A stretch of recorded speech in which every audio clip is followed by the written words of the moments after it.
नमस्कार दोस्तों, मैं डॉक्टर एन.के. शर्मा। ये एक विशेष चैनल सिर्फ और सिर्फ मैंने उन लोगों के लिए बनाया है जो आध्यात्मिक जगत की यात्रा में सचमुच आत्मज्ञान की तरफ जाना चाहते हैं, परम सत्य को जानना चाहते हैं और फालतू के जो सदियों से चले आ रहे आध्यात्मिक जगत में कई तरह के पाखंड, भ्रम और अज्ञानता जो उसमें चल रही है उनसे मुक्त होना चाहते हैं। तो दोस्तों, मैं इस चैनल के अंदर ईश्वर से संबंधित, ध्यान से संबंधित, मोक्ष से संबंधित, स्वर्ग नरक से संबंधित और भी जो भी अध्यात्म से जगत से संबंधित जो विषय है मैं उन पर चर्चा करने वाला हूँ। तो दोस्तों, गुरु के बारे में मैंने हमेशा से कहा है कि स्वयं के गुरु को जान, अपने पंख पहचान, स्वयं के गुरु को जान। गुरु के पीछे हमें जीवन में भागना नहीं होता है, गुरु से प्रेरणा लेकर जागना होता है। तो इसीलिए अगर हम सचमुच आत्मज्ञान की चाहना रखते हैं और परम सत्य की तरफ जाना चाहते हैं तो उन गुरुओं को चुने जो गुरु जो है सचमुच आत्मज्ञान की तरफ आपको लेके जा सकते हैं। उन गुरुओं को कभी मत चुने जो आपको जीवन भर भटका के रख देते हैं। तो कौन कौन से गुरु आपको भटका के रखेंगे आपको भी नहीं मालूम ना। तो आज मैं इसमें उसको स्पष्ट करने जा रहा हूँ। तो दोस्तों, अगर आपको लगे कि ये आध्यात्मिक जगत का ये जो हमारा चैनल है ये हजारों लोगों तक, लाखों लोगों तक पहुँचे तो आप इसको जरूर सब्सक्राइब करें, अपने दोस्तों मित्रों को गाइड करें, इसको शेयर करें और साथ साथ में इसको जो है हमेशा लाइक भी करें ताकि हम ज़्यादा से ज़्यादा लोगों तक अपनी बात को पहुंचा सकें। वेद, गीता, भागवत, कुरान, बाइबल, गुरु ग्रंथ के धुरंधर विद्वान प्रवचनकर्ता को कभी आध्यात्मिक गुरु संत महात्मा न समझे। इनका बुद्धत्व या आत्म जागरण से दूर तक का संबंध नहीं है। इनके ज्ञान का सम्मान करें परंतु इनके अनुयायी कभी न बने, हमेशा के लिए, नहीं तो आप भटक जाएंगे। क्योंकि इन विद्वानों के पास अपना कोई स्वयं का 1% भी ज्ञान नहीं है, सबका सब उधार का ज्ञान है। स्वाद किसी अन्य ने चखा और बखान ये विद्वान कर रहे हैं। इनका अपना कोई स्वाद नहीं है, पराये स्वाद की चर्चा वही करते हैं जिनका अपना स्वाद अभी तक प्राप्त नहीं हुआ। ऐसे विद्वान जो भी बोलेंगे रटा रटाया ज्ञान होगा। जिनका खुद का जागरण नहीं हुआ वह तुम्हें कैसे जागरण की ओर ले जा सकते हैं। बुद्ध, महावीर, नानक, कबीर, मोहम्मद, ईशो ने औरों के ग्रंथों की बात नहीं की, स्वयं के ज्ञान की बात की, स्वयं का स्वाद बताया। इसकी चर्चा करने वाले अनुयायी इसके अच्छे प्रशंसक और अनुयायी आपके गुरु कैसे बन सकते हैं। वैसे भी आत्मज्ञान के मार्ग में ये सारे ग्रंथों के ज्ञान भयंकर बाधा है।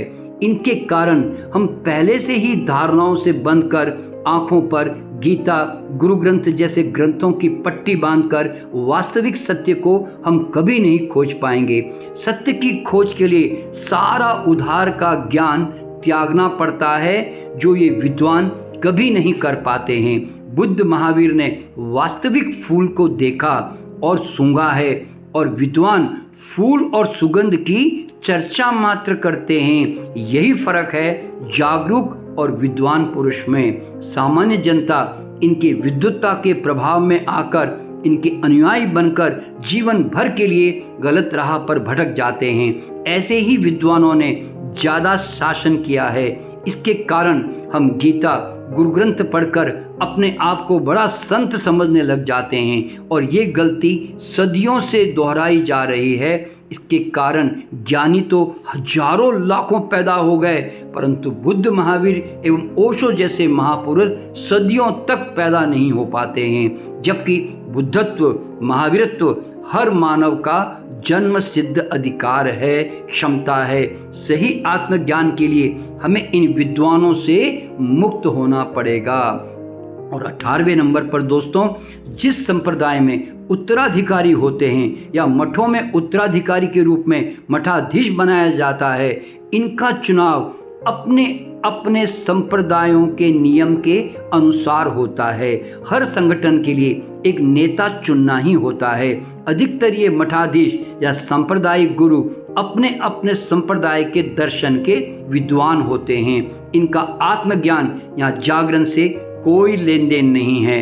आप किसी विशेष दर्शन, पहनावा या नियम पसंद करते हैं तो आप भले ही जुड़ जाएं, परंतु सत्य एवं आत्मज्ञान से आप बहुत दूर हो जाएंगे, क्योंकि सत्य और आत्मज्ञान की यात्रा के पहले ही कदम पर आपने सांप्रदायिक धारणाओं का चोला पहन लिया, आंखों पर चश्मा चढ़ा लिया। अब इन सांप्रदायिक दीवारों के पिंजरे में आप कैद हो गए। बाहर का अनंत आकाश, सत्य, ज्ञान अब आपको कभी नहीं मिल पाएगा। संप्रदाय का अर्थ ही है कि किसी और के ज्ञान का अनुकरण, स्वयं के ज्ञान का नहीं, और अनुयायी के कहीं भी पहुंचने की कभी कोई गुंजाइश नहीं होती। सत्य की संकरी गली में आपको बिल्कुल नग्न प्रवेश करना पड़ता है। शरीर पर मान्यताओं का, धारणाओं का एक गहना, एक वस्त्र भी नहीं चल सकता कि सांप्रदायिक भीड़ में आपको सुरक्षा महसूस होती है।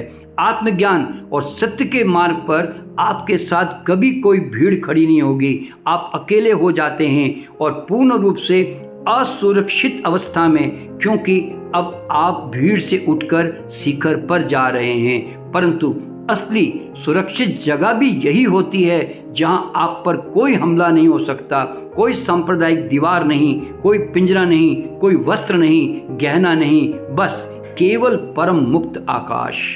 और 19वें नंबर पर दोस्तों, जो गुरु बहुत बड़े बड़े मंदिर, मूर्तियां, आश्रम बनाने के शौकीन है, इन गुरुओं से आत्मज्ञान या सत्य की कभी आशा ना करें। इनकी अपनी ही भावनाओं, सपनों, कलाओं की अंतिम ऊंचाइयों को छूकर भले ही ये विश्व रिकॉर्ड बना ले या देखने योग्य एक आश्चर्यजनक अजूबा बना लें, ताजमहल बना लें, परंतु इनका आत्म जागरण से 1% भी कोई संबंध नहीं है। इनसे भी सुंदर कृतियां तो गैर आध्यात्मिक लोग भी बना लेते हैं। आत्म जागरण शुद्ध व्यक्तिगत वैयक्तिक घटना है। इसका बाहर के मंदिर, मूर्तियां, भीड़, सांप्रदायिक चोलों से कोई संबंध नहीं। असली सत्य तो ये है कि भीतर से जितने खोखले होते हैं उतना ही बाहर की वस्तुओं का विकास करते हैं आत्मसंतुष्टि के लिए।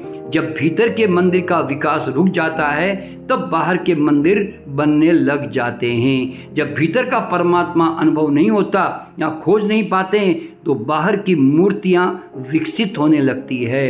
जितना बड़ा भीतरी अहंकार उतनी ही बड़ी बाहर की मूर्ति बन जाती है। ऐसा नहीं है कि ये मंदिर या मूर्तियां आवश्यक नहीं है। ये सरल मानसिकता आध्यात्मिक जगत में प्रवेश करने के लिए पहली सीढ़ी है, ये प्रवेश द्वार है।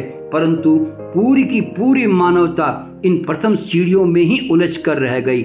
बहुत मुश्किल से सदियों में कुछ एक लोग इन मंदिर मूर्तियों से मुक्त होकर आत्म जागरण के सर्वोच्च शिखर को छू पाए हैं। बल्कि ये कहना गलत नहीं होगा कि बाहर की मंदिर और मूर्तियां ही अंतर जगत की यात्रा के लिए सबसे बड़ी बाधाएं बन गई। सदियों से मानव बड़े बड़े मंदिर, बड़ी से बड़ी मूर्तियां बनाकर विश्व रिकॉर्ड तोड़ रहा है। क्या मानवता अंतर्मुखी बन पाई, अंतर ज्ञान की तरफ बढ़ पाई, या बाहर ही उलझ कर रह गई? अब तो हमारी आंखें खुल जानी चाहिए। हमारे तथाकथित संत महात्मा गुरु लगातार मंदिर के मंदिर निर्माण करवाए जा रहे हैं। पहले तो मूर्तियों की भी एक सीमा थी, 4 फीट 6 फीट, अब तो 50-100 फीट से नीचे सोचते ही नहीं। भीतर का भगवान जितना छोटा होता चला जाता है, बाहर का भगवान उतना ही बड़ा बनता चला जाता है। ये हमारे अंतर जगत के खोखले होने का सूचक हैं, दरवाजे बंद हो जाने का सूचक हैं। अब तो भारत नेपाल के गली गली में मंदिर है और हमारे ये गुरु महात्मा और मंदिर बनवाए चले जा रहे हैं। हमारी सारी कमाई, हमारा सारा धन इन मंदिरों में मूर्तियों को बनवाने में फूंकते चले जा रहे हैं। भारत नेपाल की गरीबी, गंदगी, अनुशासनहीनता के जिम्मेदार भी यही लोग हैं। जो धन जन कल्याण में, देश समाज के विकास में लगना चाहिए, वह धन ईश्वर को खुश करने या अपने आप को धार्मिक कहलवाने का घातक भ्रम को पालने के लिए किया जा रहा है। क्या ऐसे गुरुओं से आप जीवन के परम सत्य, ज्ञान या जागरण की आशा कर सकते हैं? और 20वें नंबर पर जो गुरु अपने नाम के आगे बड़े बड़े अलंकार लगाता है, जैसे 1008, ब्रह्मर्षि, महामंडलेश्वर, परम ज्ञानी, ब्रह्मज्ञानी, जगत गुरु, ये प्रत्यक्ष अहंकार के खेल हैं। जो गुरु अभी अनामी आत्मा को बड़े बड़े नाम और अलंकार देता है, वह उसके भीतर के हीन भाव का प्रत्यक्ष प्रमाण है। ऐसे गुरु आत्मज्ञान और सत्य से हजारों कोस दूर है।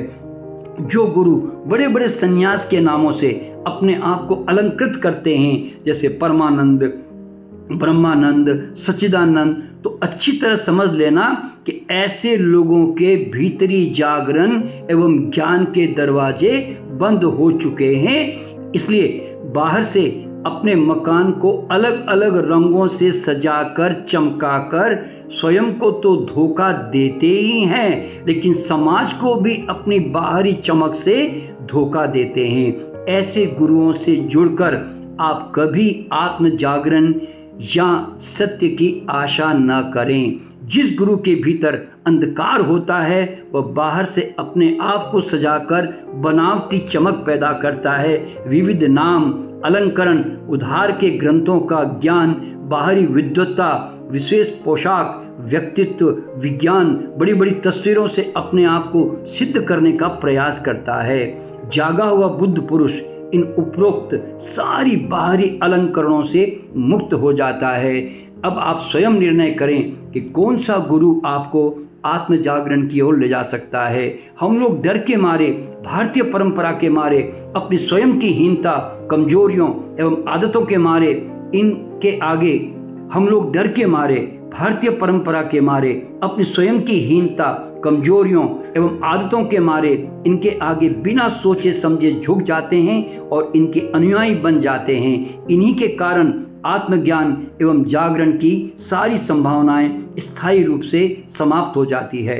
21वें नंबर पर जो गुरु आध्यात्मिक प्रवचनों के साथ मानव समाज एवं विश्व के उत्थान के लिए कई तरह के सामाजिक कार्य करते हैं, जैसे अत्याचारों, अन्यायों या पुराने घातक रीति रिवाजों का, प्रथाओं का विरोध करते हैं, बच्चों के विकास के लिए स्कूल, कॉलेज, फीस, भोजन जैसी चीज़ों की व्यवस्था करते हैं, महिलाओं, विधवाओं, बुजुर्गों के लिए सुविधाएं पैदा करते हैं। ये आध्यात्मिक प्रवचन करने वाले संत भागवत, रामायण, बाइबल, गुरु ग्रंथ का व्याख्यान करने वाले गुरुओं से 1000 गुना ज़्यादा अच्छे गुरु हैं, परंतु इन गुरुओं से परम बुद्धत्व की हम आशा नहीं कर सकते, क्योंकि इन गुरुओं को परम बुद्धत्व में रुचि नहीं होती।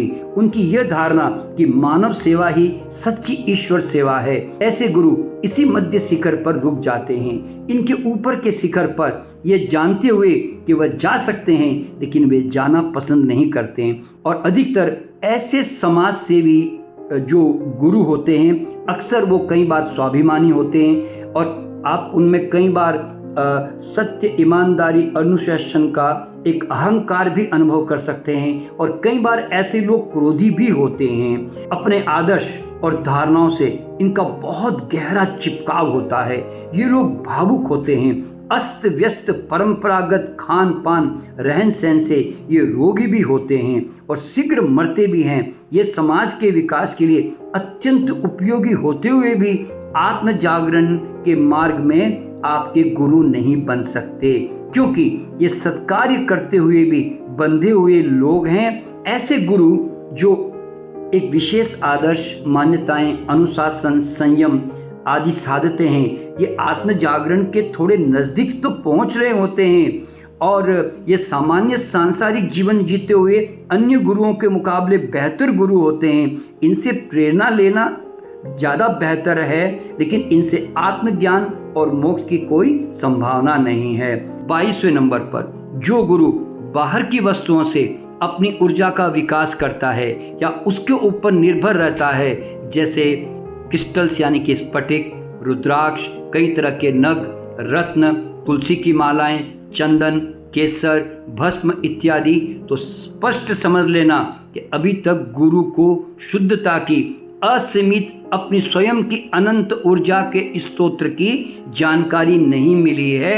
इसलिए बाहर की उधार की ऊर्जाओं से अपनी ऊर्जा का विकास कर रहा है, वह उतना ही बाहर की दास्ताओं या निर्भरताओं पर निर्भर होने लगता है। और जो गुरु बाहर की वस्तुओं के ऊपर निर्भर है वह अभी भीतर से अनजान है।